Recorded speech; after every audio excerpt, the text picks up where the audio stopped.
प्रिय संस्कृत मित्राणि नमो नमः। सुस्वागतम् अस्मिन् कक्षायां।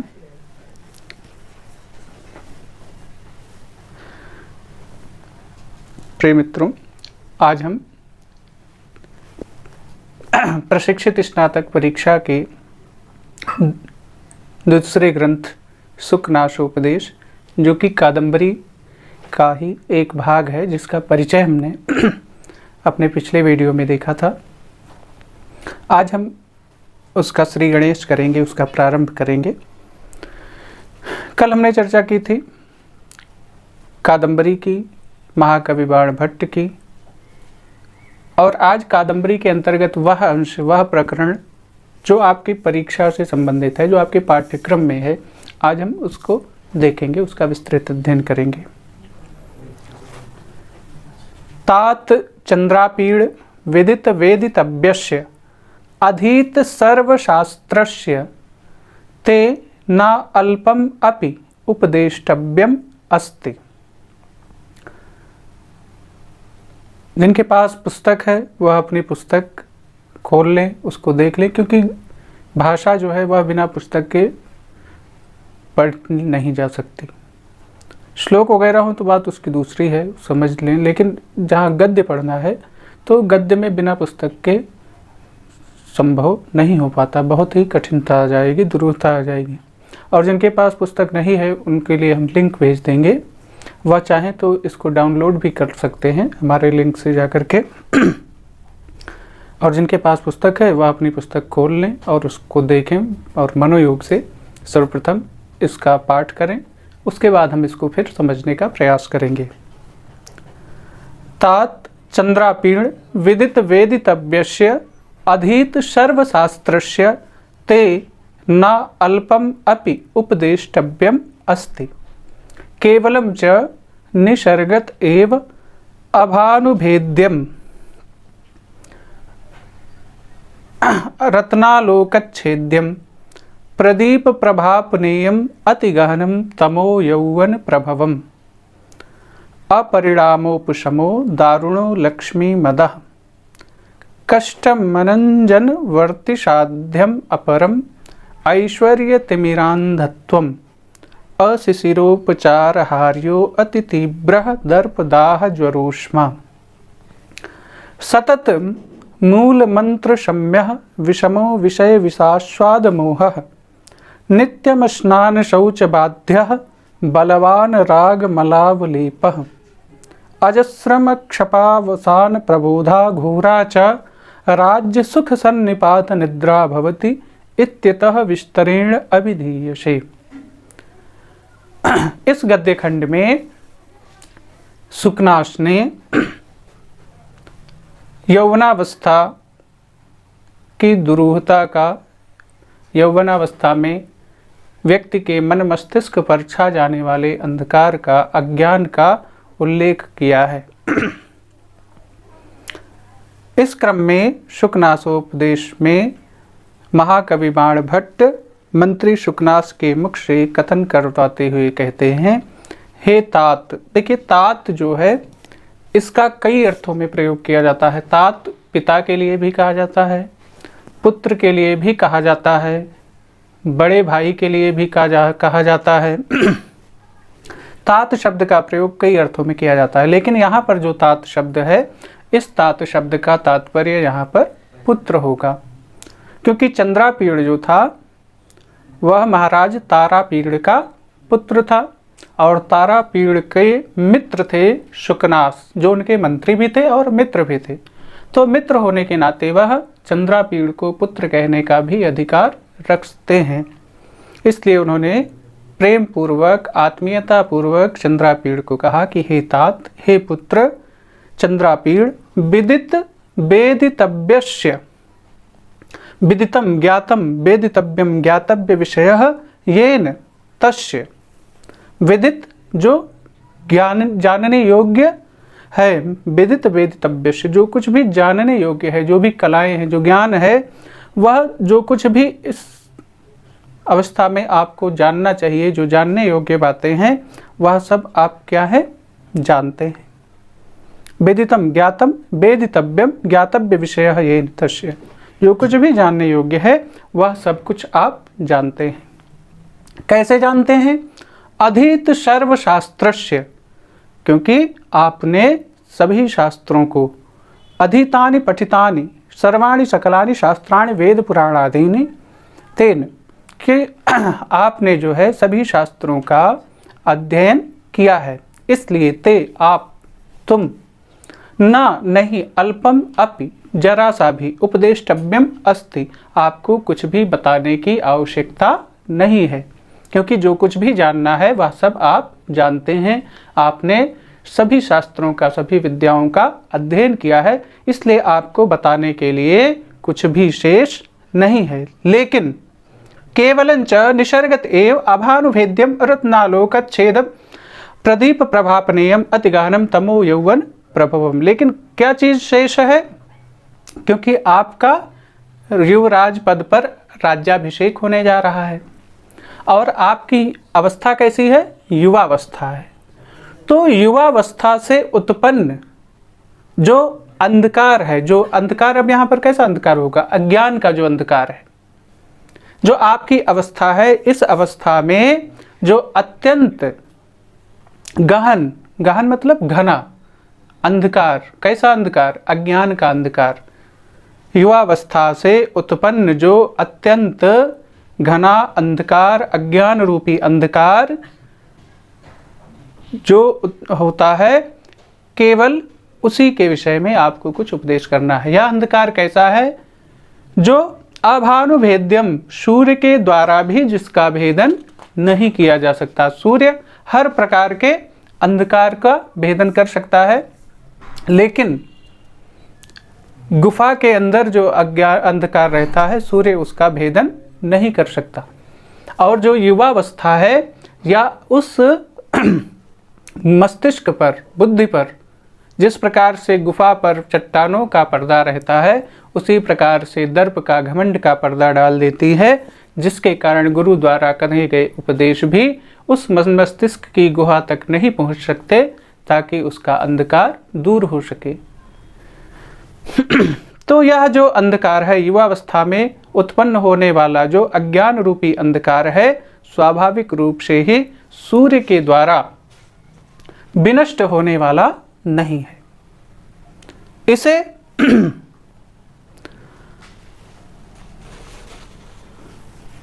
अरत्नालोकच्छेद्यम, रत्नानाम मणिनाम, आलोकेन प्रकाशेन प्रभया अच्छेद्यम विनाशयितुम अशक्यम। इसे मणियों के प्रकाश से भी दूर नहीं किया जा सकता। अप्रदीप प्रभापनेयम, प्रदीपानाम, दीपानाम प्रभया प्रकाशया न अपनेयम दूरीकर्तुम न शक्यम।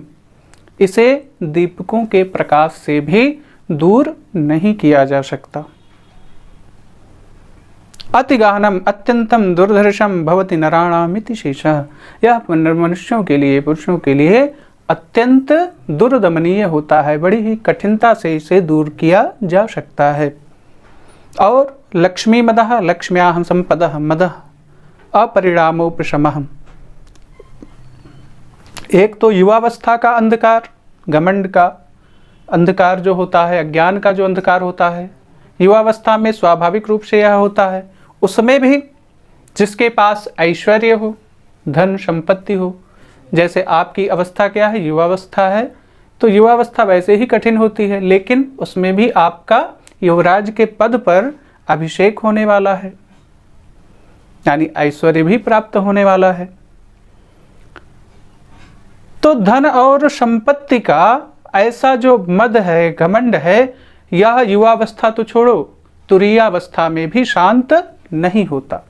तो प्रथम अज्ञान कौन सा है? युवावस्था से उत्पन्न है। और दूसरा जो है, यह ऐश्वर्य रूपी तिमिर से उत्पन्न होने वाला है, जो व्यक्ति को अंधा बना देता है।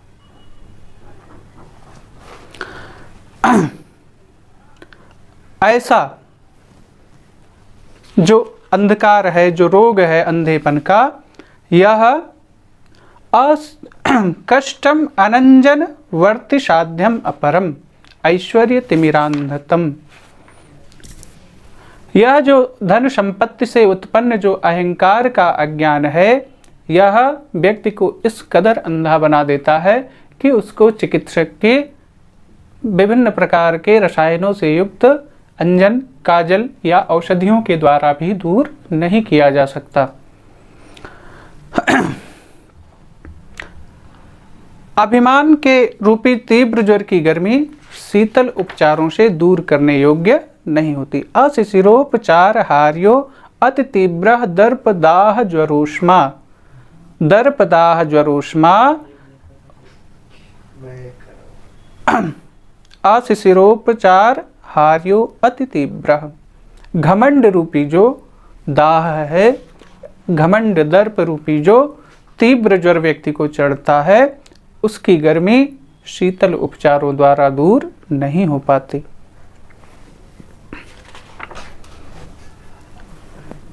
सतत मूल मंत्र शम्य विषमो विषय विषास्वाद मोह। सतत अनिशम अमूल मंत्रस्य मूलैः औषधि मूलैः मंत्रैः विष विनाशक मंत्रैः न शम्यः शमयितुं शक्यः। जो विषय रूपी विष के उपभोग से उत्पन्न होने वाला कठिन मोह है, यह निरंतर औषधियों एवं मंत्र के प्रयोग के द्वारा भी शमन करने योग्य नहीं होता। इन विषयों के प्रति नित्यम स्नान शौच बाध्या बलवान राग मलावलेपः। अनुराग रूपी मल का अत्यंत लेप किए जाने वाले स्नान एवं शुद्ध के द्वारा हटाने योग्य नहीं होता। जो विषय भोग है, तृष्णा है, इसके प्रति जो अनुराग है, जो मोह है, जो आसक्ति है, यह निरंतर किए जाने वाले भौतिक स्नानादि एवं शुद्धि प्रयत्नों के द्वारा भी हट नहीं पाता। और अजस्रमक्षपा वसान प्रबोधा घोरा च राज्य सुख सन्निपात निद्रा भवति इत्यतः विस्तरेण अभिधीयसे। और सर्वदा राज्य सुखों के समूह रूपी धीर निद्रा रात्रि के अवसान में भी नहीं खुलते। हमेशा जो है राजकीय सुख भोग करते रहने से जो व्यक्ति का अज्ञान है, जो दर्प है, वह निरंतर बढ़ता जाता है, घमंड बढ़ता जाता है। और राज सुखों के समूह में व्यक्ति इस प्रकार से भटक जाता है कि जागने को तो व्यक्ति रात्रि के अवसान होने पर, रात्रि के व्यतीत होने पर जाग जाता है, लेकिन ये जो राज सुखों की जो रात्रि होती है, यह जो व्यक्ति को अंधापन बनाती है, जो उसको अज्ञान अंधकार में ढकेल देती है, इसकी निद्रा रात्रि के खत्म होने पर भी नहीं टूटती। इसलिए तुम्हें इसके विषय में विस्तार से बताना चाहता हूँ, ताकि आप इस प्रकार से अज्ञान से, घमंड से अपने आप को आच्छादित होने से रोके, आपके अंदर यह सारे विकार न आने पाएं। इसलिए मैं आपको अब युवराज पद पर अभिषिक्त होने से पूर्व कुछ बताना चाहता हूँ, कुछ उपदिष्ट करना चाहता हूँ।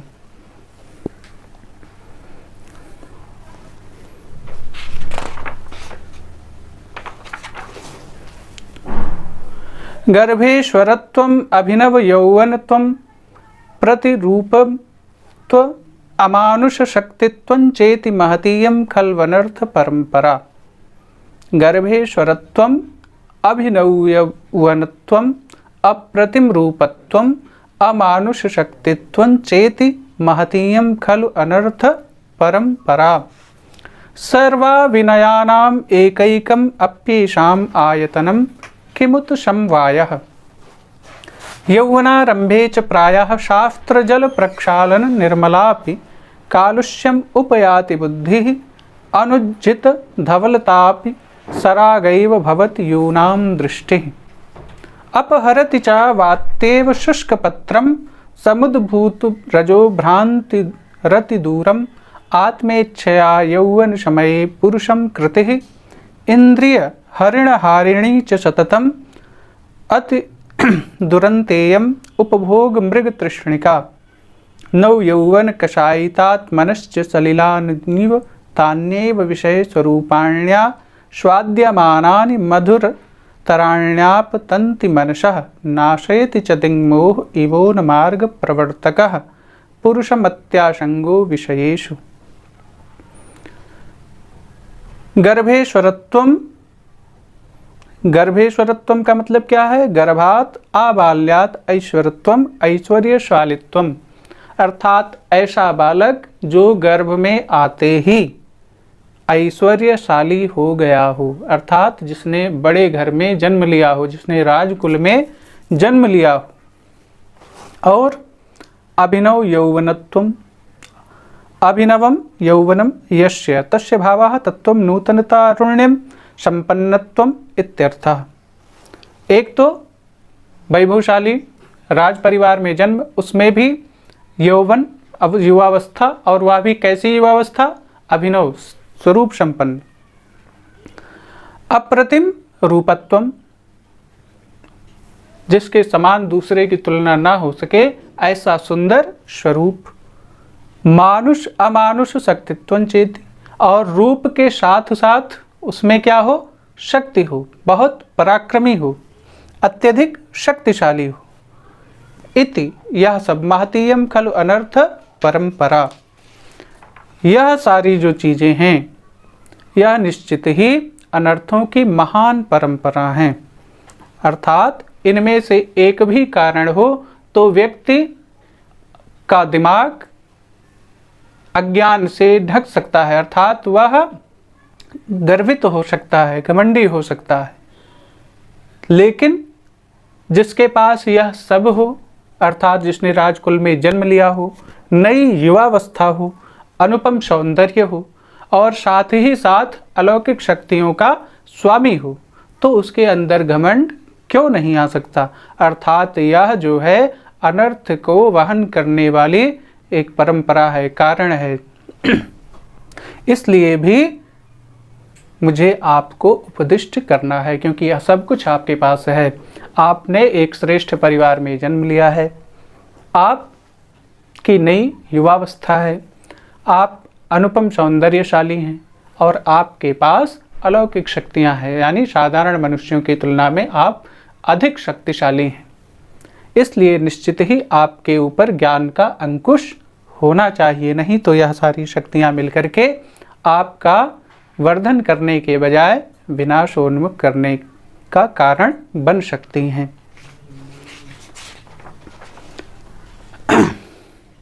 सर्वा विनयानाम एकैकम अप्येषाम आयतनम किमुत समवायः।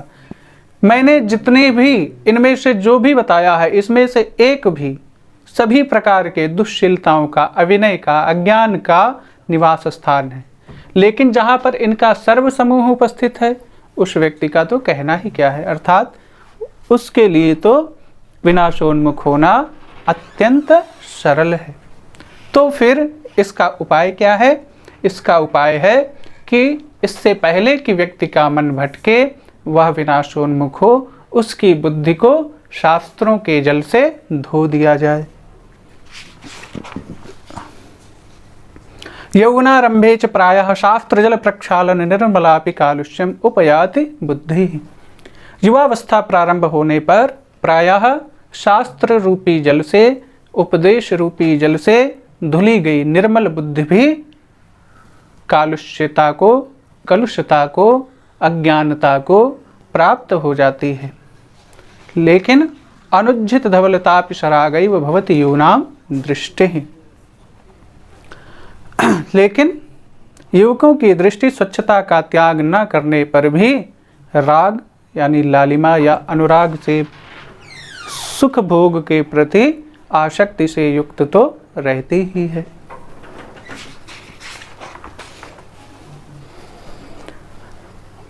अपहरति च वात्येव शुष्क पत्रम समुद्भूत रजो भ्रांति रति दूरम आत्मेच्छया यौवन समये पुरुषम कृतिः।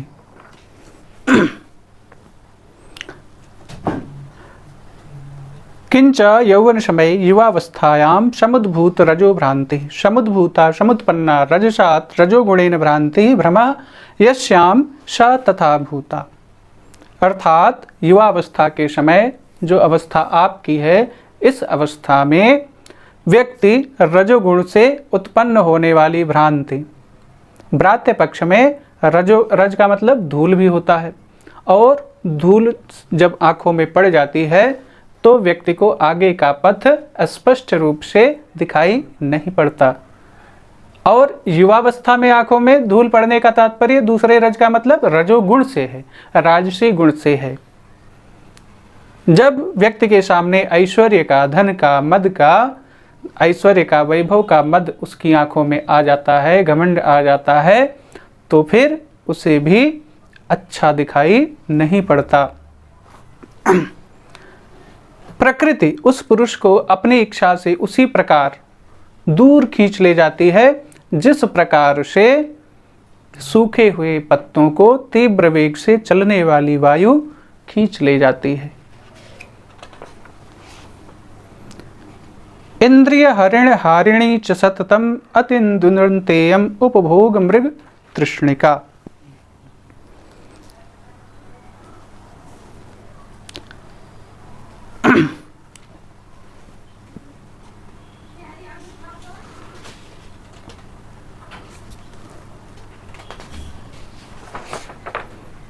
इंद्रिय हरिण हारिणी च सततम अति दुरंतेयम उपभोग मृग तृष्णिका।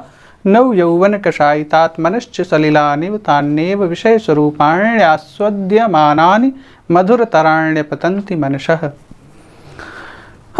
नव यौवन द्वारा परावर्तित अर्थात रजोगुण से जिसकी बुद्धि कलुषित की जा चुकी हो, ऐसे राग द्वेष आदि से युक्त किए गए मन को जल की भांति वे ही भोग्य वस्तुएं आस्वादित होने पर मधुर प्रतीत होती हैं। अर्थात जैसे जल में कोई स्वाद नहीं होता है, जल में स्वयं कोई स्वाद नहीं होता है, लेकिन कोई व्यक्ति अगर जिसकी जीभ जिसको कड़वा लग गया हो, जैसे मिर्चा खा लिया हो तीखा, उस समय वह क्या मांगता है? पानी मांगता है। तो पानी उसको मीठा नहीं प्रदान करता अंदर, लेकिन क्योंकि पहले ही वह इतना अधिक तीखा हो चुका है कि उसको उस समय वह जल भी मीठा प्रतीत होने लगता है।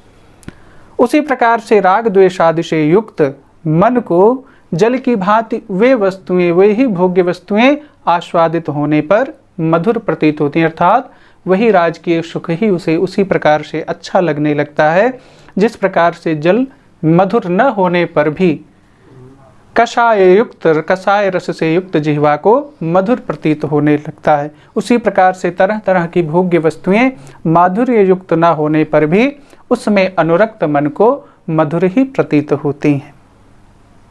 दिग्भ्रम की तरह कुपंथ पर, गलत मार्ग पर, जैसे अगर किसी को दिशा भ्रम हो जाता है तो सूर्य को वह कहता है पूरब के बजाय पश्चिम में निकला है, जबकि सूर्य वास्तव में पूरब में ही निकलता है, पश्चिम में नहीं निकलता। लेकिन जिसको दिशा भ्रम हो जाए वह उसी को सीधा मानेगा, पश्चिम को ही पूरब कहेगा, पूरब को पश्चिम कहेगा। दिग्भ्रम की स्थिति में व्यक्ति को जिस प्रकार से अपने मार्ग का सटीक ज्ञान न होने से गलत मार्ग पर ही चलना अच्छा लगता है, गलत मार्ग पर ही आसक्ति हो जाती है और वह अपना पंथ भूल जाता, अपना लक्ष्य भूल करके भटक जाता है।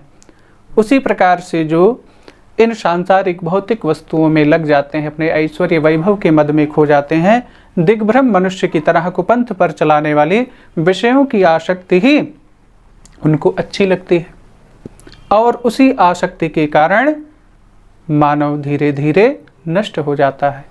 वही विषय भोग धीरे धीरे उस मनुष्य को नष्ट कर देते हैं। आज के लिए बस इतना ही, शेष अगले वीडियो में। तब तक के लिए नमो नमः, जय श्री राम।